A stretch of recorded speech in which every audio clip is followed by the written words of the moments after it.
गोंदपुर गांव में आलोक अपनी पत्नी पूजा और 10 साल के बेटे अमर के साथ एक छोटे से मिट्टी के बने टूटे फूटे घर में रहता था। आलोक बहुत ही गरीब था।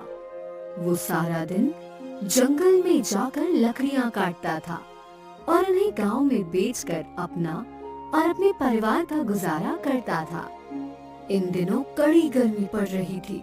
गर्मी के कारण गोंदपुर गांव के हर निवासी का बुरा हाल हुए जा रहा था।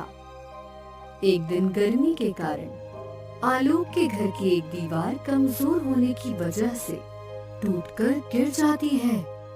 ये देखकर पूजा और आलोक बहुत दुखी हो जाते हैं, क्योंकि अब सारी धूप उनके घर में आने लगी थी, जिसके चलते पूजा, आलोक और अमर का घर में बैठना दुश्वार हो चुका था।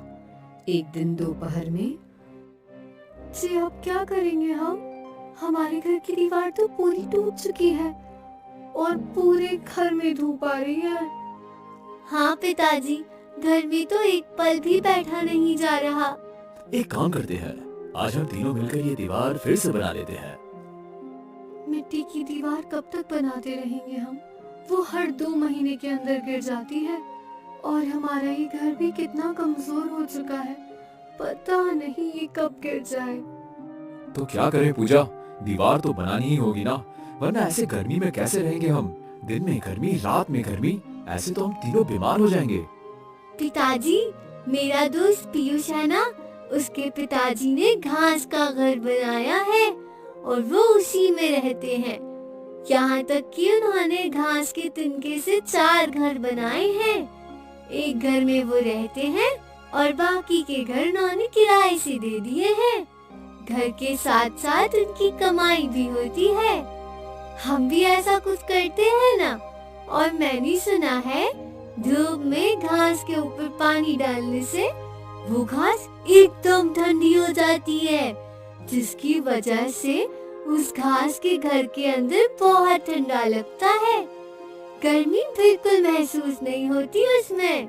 क्या जी, हम भी ऐसे ही कुछ करते हैं ना। अगर हमारा भी घर घास का होगा तो कितना अच्छा होगा ना। और घास के लिए हमें कौन से पैसे देने होंगे? वो तो जंगल में ऐसे ही मिल जाती है। घास का घर कैसे बना सकते हैं हम? पिताजी, मैं आपको बताऊंगा कैसे बनाना है घर। चलिए, पहले हमें जंगल में जाकर घास ढूंढनी होगी। अमर के कहने पर तीनों उसी समय जंगल की ओर निकल पड़ते हैं। गर्मी के मौसम के कारण सारे पेड़ पौधे सूख चुके थे। जंगल में कहीं पर भी घास का नामो निशान नहीं था। हम तो कितनी दूर तक आ चुके हैं, पर यहाँ तो कहीं पर भी घास नहीं है। अब घास कहाँ से लाएंगे हम? बस पूजा, हम इससे आगे नहीं जा सकते। यहाँ से थोड़ी दूरी पर एक विशाल जंगल है। सुना है वहाँ बहुत से जंगली जानवर रहते हैं। वहाँ जाना हमारे लिए सुरक्षित नहीं होगा। क्या? जंगली जानवर? अरे बाप रे, नहीं जी, हम वहाँ नहीं जाएंगे। चलिए हम वापस घर चलते हैं। वैसे भी थोड़े समय में अंधेरा हो जाएगा। चलो अमर बेटा, हम घर चलते हैं। आलोक और पूजा जाने लगते हैं, पर अमर वहीं उदास खड़ा था। ये देखकर आलोक परेशान हो जाता है। अमर बेटा, चलो। अमर एकदम खामोश खड़ा रहा। तभी उसके पास पूजा आती है और धक्का देकर चलने का कहती है। चलो अमर, कहाँ खो गए? घास मिल जाती तो कितना अच्छा होता ना। तीनों जाने लगते हैं। तभी आलोक के मन में एक बात आती है। लगता है घास के ना मिलने से मेरा बच्चा उदास हो गया है। कितना दुखी लग रहा है ये।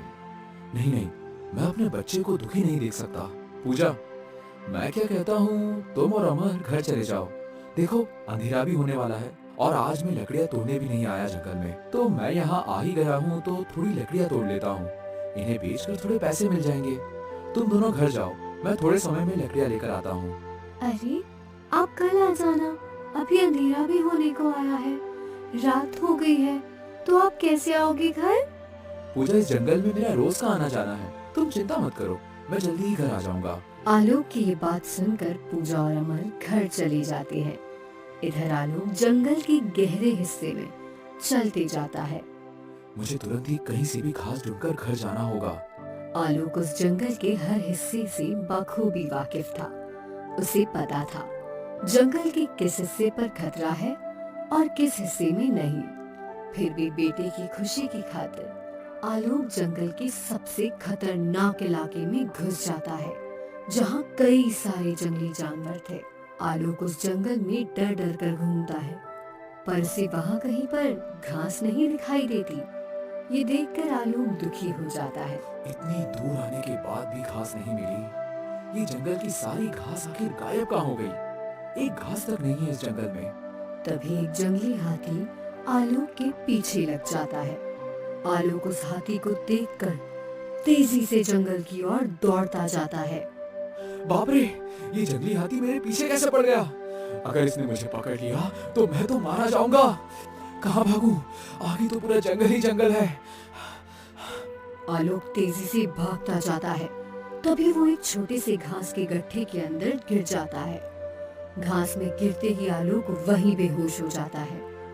जब उसकी आंख खुलती है तो वो देखता है कि वो तो उसके घर के आंगन में उस घास के ऊपर पड़ा हुआ था और उसके पास पूजा और अमर दोनों खड़े उसे देख रहे थे।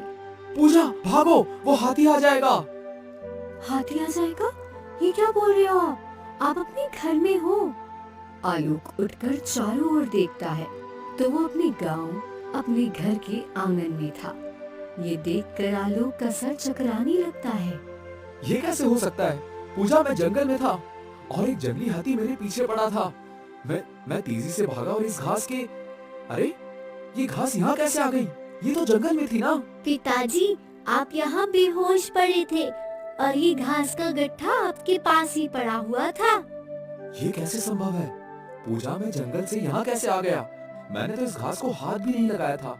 फिर मैं इस घास के साथ यहाँ कैसे? ये सब क्या हो रहा है? मेरी तो कुछ समझ में नहीं आ रहा है। थकान के कारण आपको कुछ समझा नहीं होगा और यहाँ आकर आप बेहोश हो गए होंगे और आपने ही सपना देखा होगा। चलिए अब अंदर हाथ मुंह धो लीजिए, थोड़ा अच्छा लगेगा आपको। पिताजी, इतनी सी घास से घर कैसे बनेगा? ये तो बहुत ही कम घास है। बेटा, अभी तुम्हारे पिताजी बहुत थके हुए हैं, इस बारे में बाद में बात करते हैं। चलो इस घास को अंदर लेकर चलो। तीनों अंदर चले जाते हैं और सो जाते हैं। देखते ही देखते सवेरा हो जाता है।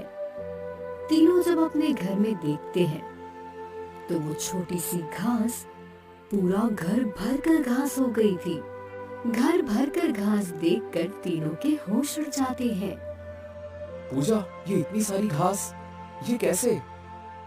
तभी उस घास से आवाज आती है, आलोक, इतना परेशान होने की जरूरत नहीं है।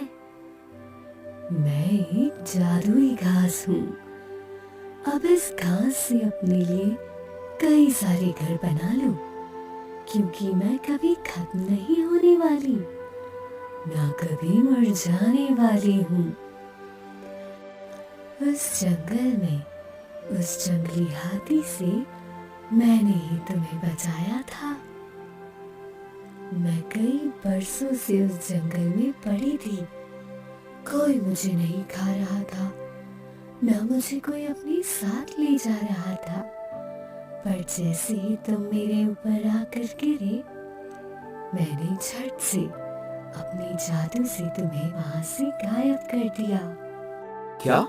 तुमने मुझे उस जंगली हाथी से बचाया था? और तुम्हें यहाँ ले आई।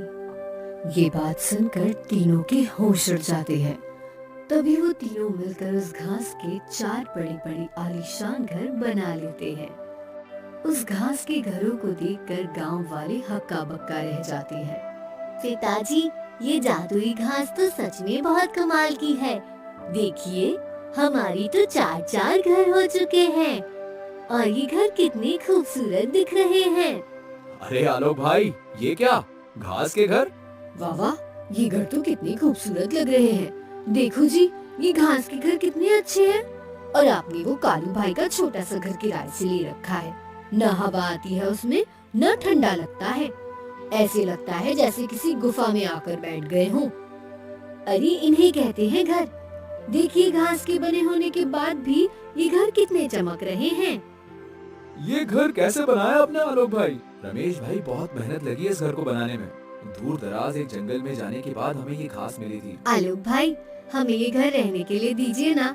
आपके तो 4 घर हैं, एक घर हमें दे दीजिए किराए से रहने के लिए। हम आपको उसके किराए के पैसे भी देंगे। हाँ आलोक भाई, मुझे भी एक घर दीजिए ना किराए से रहने के लिए। ठीक है ठीक है, एक घर का किराया 5,000 रुपए महीना लगेगा आपको। बोलो, मंजूर है? हाँ हाँ मंजूर है। अब आलोक, तरुण, सविता, रमेश और एक गांव के व्यक्ति को अपने 3 जादुई घास से बने घर किराए से दे देता है, जिसके बाद वो तीनों परिवार आलोक के उन तीनों घरों में रहने लगते हैं। एक दिन रात में, देखा पिताजी, इसे कहते हैं दिमाग। मैंने आपको घास के घर बनाने का उपाय बताया और देखिए हमारे 4 घर बन चुके हैं और इसमें 3 घर किराए से भी दे दिए हैं हमने। जी अब तो हमारी सारी परेशानी दूर हो जाएगी। 15,000 रुपए महीना हमें घर के किराए का मिल रहा है। अब तो हमें कमाने की जरूरत ही नहीं है। अब तो हमारे पास पैसा ही पैसा आएगा। पूजा, अभी तो कुछ नहीं, अभी आगे आगे देखो, मैं इन जादुई घास से कई सारे घर बना लूंगा और कई सारे लोगों को अपने घर किराए से देकर हम तीनों आराम से बैठकर अपना जीवन बिताएंगे। देखते ही देखते कई दिन गुजर जाते हैं। आलोक अपनी जादुई घास से गांव में कई सारे घास के आलीशान घर बना लेता है और कई गांव वालों को वो घर किराए से देकर आराम से अपने परिवार के साथ अपना जीवन बिताने लगता है। बारिश, तूफान, आंधी से उन जादुई घास के घरों को कोई फर्क नहीं पड़ता था, क्योंकि वे घर एक जादुई घास के बने थे। यही चमत्कार देखकर सब गांव वाले हैरान थे। अब कुछ ही महीनों में आलोक उस गांव का सबसे अमीर आदमी बन जाता है, जिसके बाद आलोक, पूजा और अमर तीनों अपने हर ऐशो आराम और सपने को पूरा करने लगते हैं।